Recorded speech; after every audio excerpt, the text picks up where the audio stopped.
صدر Donald Trump نے پیر کے روز اسرائیلی وزیر اعظم کے اعزاز میں وائٹ ہاؤس میں عشائیہ دیا اور بنیامین نیتن یاہو پر زور بھی دیا کہ وہ غزہ میں جاری تباہ کن جنگ کو ختم کرے۔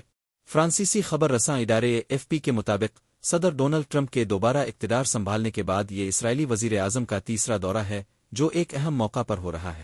امریکی صدر اسرائیل اور ایران کے درمیان حالیہ جنگ بندی کے معاہدے کے بعد پیدا ہونے والی پیش رفت سے فائدہ اٹھانا چاہتے ہیں۔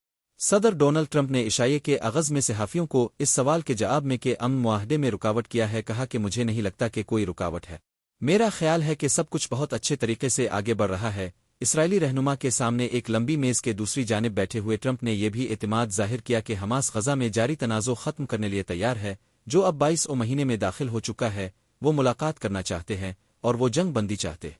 ٹرمپ نے وائٹ ہاؤس میں صحافیوں سے یہ اس وقت کہا جب ان سے سوال ہوا کہ آیا اسرائیلی فوجیوں کی جھڑپیں مذاکرات متاثر کر سکتی ہے۔ یہ ملاقات واشنگٹن میں اس وقت ہوئی جب اسرائیل اور حماس قطر میں جنگ بندی کے ایک مشکل مگر اہم معاہدے کے لیے دوسرے روز کے بالراستہ مذاکرات میں مصروف تھے۔ دوسری جانب نیتن یاہو نے کہا کہ انہوں نے ٹرمپ کو نوبل امن انعام کے لیے نامزد کیا ہے، جو کہ امریکی صدر کا دیرینہ خواب ہے۔ اس موقع پر انہوں نے نوبل امن کمیٹی کو بھیجا گیا ایک خط بھی انہیں پیش کیا۔